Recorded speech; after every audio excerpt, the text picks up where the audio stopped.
2026 നിയമസഭാ തെരഞ്ഞെടുപ്പിനേക്കാൾ വരാൻ പോകുന്ന ഉപതെരഞ്ഞെടുപ്പിനേക്കാൾ വരാൻ പോകുന്ന ത്രിതല പഞ്ചായത്ത് തെരഞ്ഞെടുപ്പിനേക്കാളൊക്കെ വലിയ ഒരു ചർച്ച കോൺഗ്രസ് ഉണ്ടായത് ആരാണ് അടുത്ത മുഖ്യമന്ത്രി എന്നുള്ളതാണ്. കോൺഗ്രസ് അധികാരത്തിലേക്ക് കയറുമോ എന്ന ചർച്ചയ്ക്ക് പോലും അവിടെ പ്രാധാന്യമില്ല. കാരണം കോൺഗ്രസ് തന്നെ 2026 അധികാരത്തിൽ വരാനാണ് സാധ്യതയേറെ. അതുകൊണ്ട് തന്നെ ആരായിരിക്കും 2026 മുഖ്യമന്ത്രി, അത് കോൺഗ്രസിലെ ഏത് നേതാവായിരിക്കുമെന്ന ചോദ്യത്തിന് പ്രസക്തിയേറി വരുന്ന ഒരു രാഷ്ട്രീയ സാഹചര്യം കേരളത്തിലുണ്ടായിരുന്നു.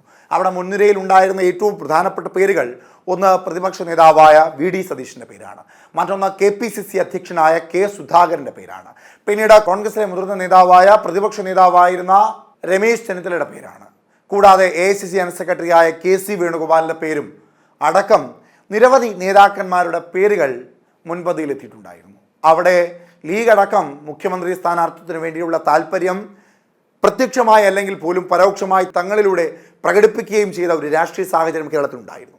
എന്നാൽ ഇപ്പോൾ ഹൈക്കമാൻഡ് ചില ഉചിതമായ ചില കടുത്ത തീരുമാനങ്ങൾ എടുത്തിരിക്കുകയാണ്.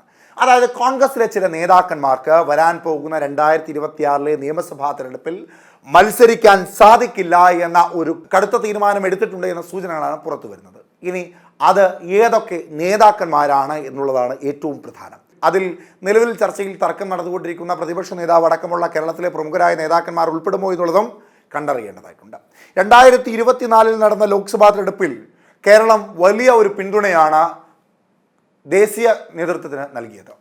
അതായത് ഒരു ശക്തമായ പ്രതിപക്ഷമായി പാർലമെന്റിൽ ഇരിക്കുവാൻ കഴിയുന്ന കരുത്തിലേക്ക് കോൺഗ്രസിനെ ദേശീയ തലത്തിൽ വളർത്തിയതിൽ കേരളത്തിൻ്റെ പങ്ക് തള്ളിക്കളയുവാൻ കഴിയുന്നതല്ല.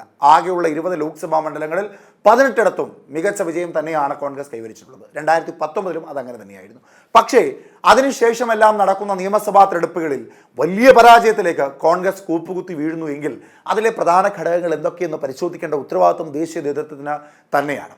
അങ്ങനെ ദേശീയ നേതൃത്വം പരിശോധിക്കുമ്പോൾ അതിൽ നിന്ന് മനസ്സിലാക്കുവാൻ സാധിക്കുന്നത്, പ്രാദേശിക തലത്തിൽ തെരഞ്ഞെടുപ്പ് വരുമ്പോൾ അവിടെ ഒരാൾ മത്സരിക്കുന്നു, അയാൾ തന്നെ ലോക്സഭാ തെരഞ്ഞെടുപ്പിൽ മത്സരിക്കുന്നു, അയാൾ തന്നെ നിയമസഭാ തെരഞ്ഞെടുപ്പിൽ മത്സരിക്കുന്നു. ഇത്തരത്തിൽ അങ്ങനെ ഒരു ജില്ലയും സംസ്ഥാനത്തുമൊക്കെ എണ്ണിപ്പറഞ്ഞ നേതാക്കന്മാർ മാത്രമാണോ കോൺഗ്രസിൽ എല്ലാ തെരഞ്ഞെടുപ്പുകളിലും മത്സരിക്കുവാനുള്ളത് എന്ന ചോദ്യത്തിന് ഇനി അങ്ങനെ വേണ്ട എന്ന മറുപടിയാണ് ഹൈക്കമാൻഡ് നൽകിയിരിക്കുന്നത്. അതായത് നിലവിലിപ്പോൾ വിജയിച്ച് വന്നിട്ടുള്ള എല്ലാ MP-മാരും അവിടെ തന്നെ തുടരുക. അതായത് വരാൻ പോകുന്ന നിയമസഭാ തെരഞ്ഞെടുപ്പിൽ നിയമസഭയിലേക്കൊന്നും മത്സരിക്കുവാൻ ആരും മുതിരണ്ട, അങ്ങനെ MLA ആയി മന്ത്രിയായി മുഖ്യമന്ത്രി എന്ന രീതിയിലേക്കുള്ള വീക്ഷണങ്ങളിലേക്കൊന്നും ആരും പോകണ്ട എന്ന ഉചിതമായ ചില തീരുമാനങ്ങളാണ് കേന്ദ്രത്തിൻ്റെ ഭാഗത്തുനിന്ന് രാഹുൽ ഗാന്ധി അടക്കം മല്ലികാർജ്ജുന ഖാർഗെ അടക്കം സംസ്ഥാന നേതൃത്വത്തെയും മറ്റ് MP-മാരെയും ഒക്കെ അറിയിച്ചിട്ടുള്ളത്. എന്നിരുന്നാലും അവിടെ 2 MP-മാർക്ക് ഒരു ചെറിയ വിട്ടുവീഴ്ച നൽകുവാനുള്ള തീരുമാനവും അവിടെ ഉണ്ടാകുന്നുണ്ട് എന്ന സൂചനയും പുറത്തു വരുന്നുണ്ട്. അതിൽ ഒന്ന് K സുധാകരൻ എന്ന KPCC അധ്യക്ഷനും മറ്റൊന്ന് AICC ജനറൽ സെക്രട്ടറിയായ KC വേണുഗോപാലിൻ്റെ പേരുകളാണ്. അതായത് മുഖ്യമന്ത്രി ആരാകണമെന്ന ചർച്ചയിൽ ഹൈക്കമാൻഡ് ഒടുവിൽ ഒരു തീരുമാനമെടുത്ത അത് KPCC അധ്യക്ഷനാകട്ടെ എന്നോ അതല്ല എങ്കിൽ AICC ജനറൽ സെക്രട്ടറിയായ KC വേണുഗോപാൽ ആകട്ടെ എന്നോ ഒരു തീരുമാനമെടുത്താൽ അവർക്ക് മാത്രം MP സ്ഥാനം രാജിവെച്ചുകൊണ്ട് ഒരു ഉപതെരഞ്ഞെടുപ്പിലേക്ക് കടന്ന MLA ആയി മത്സരിച്ച് വിജയിച്ച മുഖ്യമന്ത്രി സ്ഥാനത്തേക്ക് വരാം എന്ന ഒരു ചെറിയ ഇളവ് അവർക്ക് മാത്രം നൽകുന്നു എന്ന വാർത്തയും പുറത്തു വരുന്നുണ്ട്. എന്തായാലും അവർക്ക് പോലും ആ രാഷ്ട്രീയ സാഹചര്യം അത്തരത്തിൽ വന്നെങ്കിൽ മാത്രമേ സീറ്റുകൾ മത്സരിക്കുവാനുള്ള അവകാശം നൽകൂ, അല്ലെങ്കിൽ അത്തരത്തിലുള്ളൊരു അനുമതി നൽകൂ. അല്ലാത്ത പക്ഷം അവരും MP ആയി തന്നെ തുടരണം. അത് കൂടാതെ മറ്റൊരു പ്രധാനപ്പെട്ട ഉത്തരവാദിത്തം ഏൽപ്പിച്ചിട്ടുള്ളത് MP-മാരായി മത്സരിച്ച എല്ലാ നേതാക്കന്മാരും നിലവിൽ കേരളത്തിലെ ജനങ്ങൾക്കിടയിൽ സ്വാധീനത്തോടുകൂടി കോൺഗ്രസിന് പല പ്രവർത്തനങ്ങളിലൂടെ അവർക്ക് സഹായം ചെയ്തുകൊണ്ട് മുൻപോട്ട് പോകുവാൻ കഴിയുന്നത് MP-മാർക്ക് മാത്രമാണ്. MLA-മാർക്കൊക്കെ MLA-മാരുണ്ടെങ്കിൽ പോലും MP-മാർക്ക് കേന്ദ്രത്തിൻ്റെ സഹായത്തോടു കൂടി കേന്ദ്രത്തെ പലതും അറിയിച്ച കേരളത്തിലെ ജനങ്ങൾക്ക് പല സഹായങ്ങളും നേടിക്കൊടുക്കുവാൻ സാധിക്കും. അങ്ങനെ ജനസ്വാധീനവും വിജയ സാധ്യതയും വർദ്ധിപ്പിക്കുവാൻ സാധിക്കും. അങ്ങനെ 2024 ലോക്സഭാ തെരഞ്ഞെടുപ്പിൽ 18 ലോക്സഭാ മണ്ഡലങ്ങളിലും വിജയിച്ച MP-മാർ അവരുടെ കീഴിലുള്ള നിയമസഭാ മണ്ഡലത്തിൽ കൃത്യമായ രീതിയിൽ പണിയെടുക്കേണ്ടതായിട്ടുണ്ട്. അങ്ങനെ ആ നിയമസഭാ മണ്ഡലത്തിൽ ലോക്സഭാ തെരഞ്ഞെടുപ്പിൽ അവർക്ക് കിട്ടിയ 3/2 ഭൂരിപക്ഷം നിയമസഭാ മണ്ഡലങ്ങളിലും നേടിക്കൊടുക്കണമെന്ന കടുത്ത ഒരു ഉത്തരവാദിത്തം കൂടി അവരെ ഏൽപ്പിക്കുന്നതോടുകൂടി കാര്യമായ രീതിയിൽ പ്രവർത്തിച്ചില്ല എങ്കിൽ അത് പാർട്ടിക്കുള്ളിൽ അച്ചടക്ക നടപടി അടക്കമുള്ള കാര്യങ്ങളിലേക്ക് നീങ്ങുവാനുള്ള സാധ്യതയും വർദ്ധിപ്പിക്കുന്നുണ്ട്. അതായത് MP ആയി മത്സരിക്കുമ്പോൾ ഓരോ മണ്ഡലങ്ങളിലും ആ MP സ്ഥാനാർത്ഥിക്ക് ലഭിച്ച അതേ വോട്ടോ അല്ലെങ്കിൽ അതിൽ കൂടുതൽ വരാൻ പോകുന്ന നിയമസഭാ തെരഞ്ഞെടുപ്പിൽ കോൺഗ്രസ് തീരുമാനിക്കുന്ന പട്ടികയിൽ മത്സരിക്കുന്ന MLA സ്ഥാനാർത്ഥികൾക്കും നേടിക്കൊടുക്കണമെന്ന കടുത്ത ഉത്തരവാദിത്തം. കൂടാതെ അതിൽ കൂടുതൽ ഉത്തരവാദിത്തങ്ങൾ കേരളത്തിലെ MP-മാരെ ഏൽപ്പിക്കുവാനും ദേശീയ നേതൃത്വം തീരുമാനിച്ചിട്ടുണ്ട് എന്ന വാർത്തയും പുറത്തു വരുന്നുണ്ട്. ആകെയുള്ള 140 മണ്ഡലങ്ങളിൽ 2 വോട്ട് നേടണമെന്നുള്ളത് കടുത്ത ഒരു തീരുമാനമായി തന്നെ കേന്ദ്ര നേതൃത്വം എം പിമാരെ അറിയിച്ചിട്ടുണ്ട്. കൂടാതെ ദേശീയ തലത്തിലല്ലാതെ കേരളത്തിലും BJPക്ക് ഒത്ത എതിരാളി എന്ന തരത്തിലേക്കുള്ള ഒരു പട്ടം ചാർത്തി വന്നിട്ടുള്ളത് കോൺഗ്രസിനാണ്.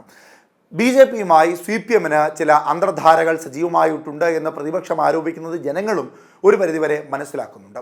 അതിൻ്റെ ഉദാഹരണങ്ങളായി Thrissur Pooram കലങ്ങിയതും ADGP MR Ajithkumar RSS നേതാക്കന്മാരുമായി ചർച്ച നടത്തിയ വിഷയങ്ങളടക്കം ഇപ്പോൾ ഏറ്റവും ഒടുവിൽ മുഖ്യമന്ത്രി പിണറായി വിജയൻ RSS നേതാവായ ഗവർണറായ രാജേന്ദ്ര ആർലേക്കറുമായി നിർമ്മലാ സീതാരാമനുമായി കൂടിക്കാഴ്ച കേരള ഹൗസിൽ നടത്തിയതടക്കമുള്ള കാര്യങ്ങളിലൊക്കെ BJPയുമായി CPMന് ഒരു അന്തർധാര സജീവമായിട്ടുണ്ട് എന്ന വാർത്തകൾക്ക് ബലം വർദ്ധിപ്പിക്കുകയാണ്. ആ സാഹചര്യത്തിൽ ജനങ്ങളെ സംബന്ധിച്ച കോൺഗ്രസ് ആണ് BJPക്ക് എതിരായിട്ടുള്ളൊരു ബദൽ ശക്തി എന്ന് അവർക്കൊരു ബോധ്യമുണ്ട്. അതുകൊണ്ട് തന്നെയാണ് 2024 ലോക്സഭാ തെരഞ്ഞെടുപ്പിൽ 18 സീറ്റുകളിൽ കോൺഗ്രസ് വിജയിക്കുവാൻ സാധിച്ചത് എന്ന് കൂടി മനസ്സിലാക്കേണ്ടതായിട്ടുണ്ട് എന്ന കേന്ദ്രം അറിയിക്കുന്നതോടുകൂടി വരാൻ പോകുന്ന നിയമസഭാ തെരഞ്ഞെടുപ്പിൽ MPമാരായിട്ടുള്ള ആരും മത്സരിക്കേണ്ടതായിട്ടില്ല. അത്തരത്തിൽ ഏതെങ്കിലും ഒരു ഇളവ് കിട്ടിയാൽ അത് KPCC പ്രസിഡന്റായ K സുധാകരനും ആലപ്പുഴ MP ആയ ACC ജനറൽ സെക്രട്ടറി ആയ KC വേണുഗോപാലുമാണ്. അല്ലാത്തവരെല്ലാവരും MPമാരായി തന്നെ തുടരണമെന്ന കടുത്ത തീരുമാനത്തിലേക്ക് ഹൈക്കമാൻഡ് എത്തിയിരിക്കുന്നു എന്ന വാർത്ത സജീവമായി പുറത്തു വരുന്നു. അതായത് ഇവരാരും ഇനി മത്സരിക്കില്ല. അതിൽ വിശ്വപൗരൻ ശശി തരൂർ അടക്കം ഉൾപ്പെടും എന്നുള്ളതാണ് ഏറ്റവും പ്രധാനം.